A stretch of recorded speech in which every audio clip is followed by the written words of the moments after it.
back in the day gamer here. Thanks for tuning into my channel, and today I'm coming at you with a, what are we gonna call it? Forgotten pickups? Yeah, so what I have here, we're looking at May, June now, whatever we're at, whenever this video comes up. A couple of months ago when I shot pickups from my roof, I was so concerned with getting everything up there, aka my table and beer, I left this stuff and didn't include it in my pickups, and then I found it stashed away in a drawer because since I didn't pick up video it, I didn't catalog it, and so yeah, we got some lost footage here from February. So this is what, 5 months behind now? My wife just flashed me. She won't appreciate me saying that, but she just flashed me through the other room. Yeah. This is gonna be a good day, I think. Yeah. So okay, I forgot what I was saying. My wife distracted me. I had to stop and clear my head. But whatever. I hope I don't repeat myself. But yeah, a group of friends and I who Marco Polo a lot. On my way up to this store, about a half-hour away in Monroe, Michigan. Replay. I like it. I like that. It's a chain. It's local. They got like 3 locations, but you know, when I went up there, I did some filming in the store, but it was just on Marco Polo, so we don't have it here for you. But what we do have is this pile of games that I forgot all about, like I said, so we can't omit them because there's some good ones. The first thing I want to add wasn't from that, but it was actually from GameStop. I never go to GameStop. I don't buy anything from GameStop because aside from, you know, the occasional Wii game, you know, and Switch, I don't play anything that GameStop has, but my fat fingers was having a hard time with the little Joy-Cons for my Switch, so I needed another controller. Picked up this Afterglow wireless. It's a, you know, larger Switch controller, so my fat hands don't cramp up playing games.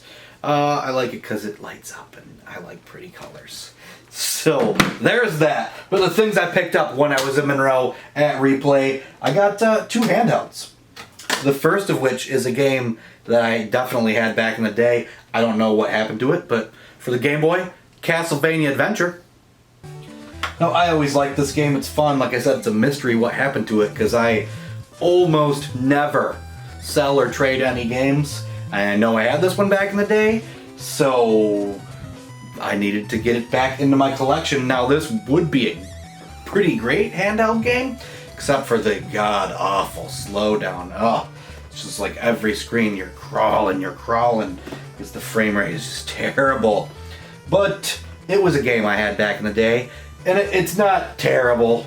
You know, you get used to moving slow as a snail, and then it's more fun. But I hit the spot where I got stuck, and I had no idea what the hell to do.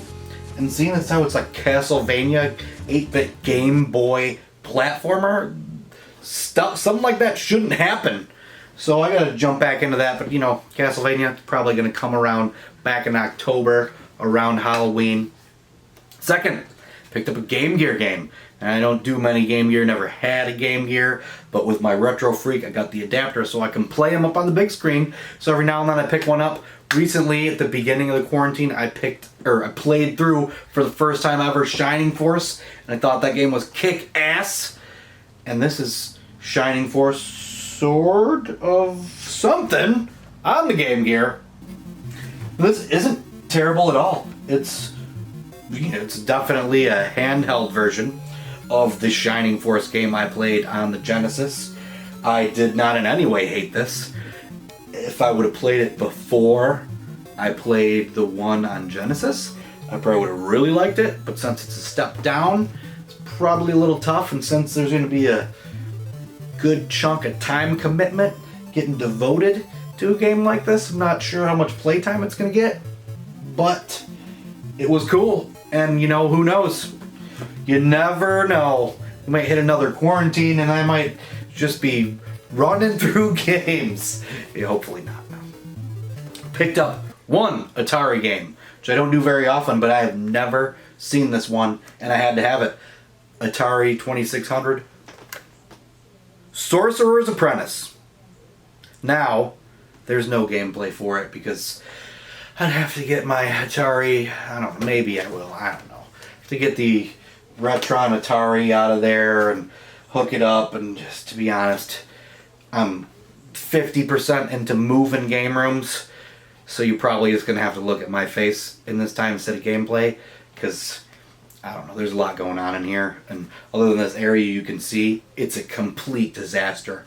Soon you'll be seeing the new game room, which is awesome, but right now you might just miss out on that, what I'm sure is a crappy gameplay anyhow.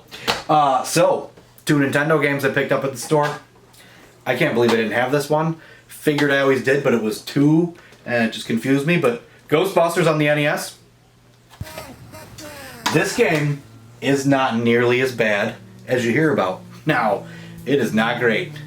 I picked it up because I had just watched the Angry Video Game Nerd, who I love the Angry Video Game Nerd. I hate when people are like, oh yeah. I love his videos, and I watched all of them often. Start from the beginning and just run through. I mean, obviously not all at once, but you know, it's on in the background, doing editing, whatever, playing games. I love the Angry Video Game Nerd, for sure. By far my favorite YouTuber, but that's not what we're talking about.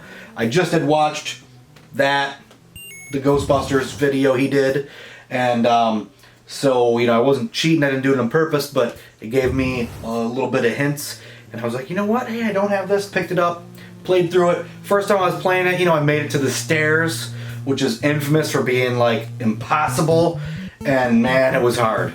I didn't get I think I got like a third of the way through the stairs, and I was like, alright, we're calling it now, we're calling it.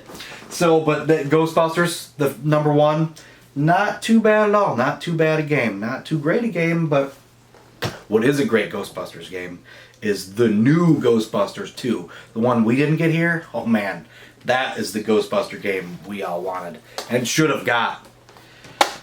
I do have a repro card, is that right? Or a homebrew of that I picked up from the Southeast Game Exchange 2018, and man, I love that one. But final game I picked up, another pretty common NES game that I didn't have, Target Renegade. Now, I don't know its relation to Renegade, but it's pretty similar. It's definitely not as good, or if it has any relation at all, I don't know, but definitely not as good as that one, but it's, you know, this is what you expect out of a Nintendo Common, for sure. It's not the worst, it's not the best. It's just below in between. So there's everything I picked up on this haul back in February, yeah. With this horribly late video now, I'm completely up to date with pickups, and that never happens. We're gonna keep it that way from now on, because I'm formatting things a little different, and you're gonna see after this video, I'm not sure when it's gonna come out, but we'll be in the new game room in the next phase, and that's when things are gonna change. But oh man, I'm excited for a new game room. I don't know about you guys, I mean, I love this game room and I'm gonna miss it, but my son's on his way and he's getting this game room now. Wait, it's not going to be a game room anymore. It's going to be his bedroom. But to be honest, I'm kind of lucking out because I'm pretty much big time upgrading. But we won't tell the wife that. She doesn't watch these videos, so it's cool. Thanks for tuning into my channel. Like, comment, subscribe, all that jazz. And until next time, YouTube, keep it retro!